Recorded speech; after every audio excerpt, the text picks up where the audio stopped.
তো hey guys, আসসালামু আলাইকুম, দিস ইজ ইমন, ওয়েলকাম। তো কেমন আছো তোমরা? বরাবর মতো আবার একটা ভিডিও নিয়ে হাজির হয়ে গেলাম আমরা।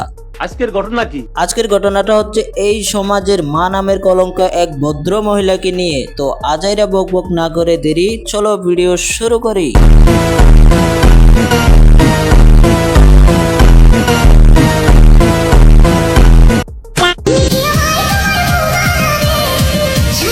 ক্যামেরার সামনে এসে এগুলা কি শুরু করেছিস তোরা? সামান্য কিছু লাইক ভিউজের নেশায় মানুষের মগজ এতখানি পচে যেতে পারে? একটা সময় মায়েরা পোলাপাইনরে শাসন করতো যাতে সে একদিন মানুষের মতো মানুষ হয়, আর এখানে মা নিজেই ছেলেকে সাথে নিয়ে টিকটকে এই সমস্ত সস্তা অঙ্গভঙ্গি করছে। কয়েকটা লাইক ভিউজের জন্য নিজের মাতৃত্বকে এভাবে রাস্তায় নেমে দিবি তোরা? তোদের কি লজ্জা শরম বলতে কিচ্ছু নাই?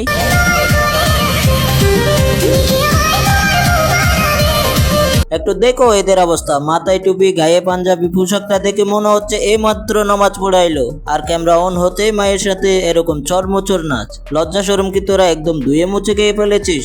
আরে আধুনিকতা দেখানোর এতই শখ থাকলে অন্য কাপড়ে দেখাইতি। এই পবিত্র পোশাকটাকে এভাবে অপমান করার সাহস আমি একটা জিনিস বুঝি না, এরা কোত্থেকে পায়?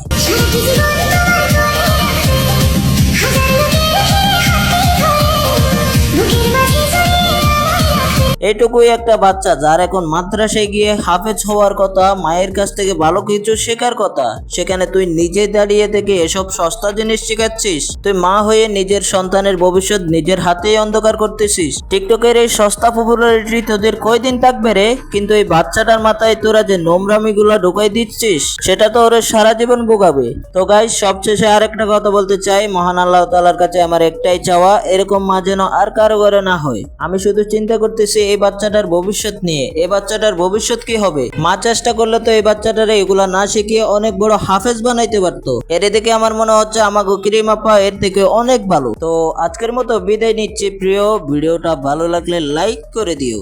তো টাটা, ভেরি সুন আবারও বেক করতেছি তোমাদের মাঝে নতুন কোনো বোম ভিডিও নিয়ে। ততক্ষণ পর্যন্ত চিল থাকো তোমরা।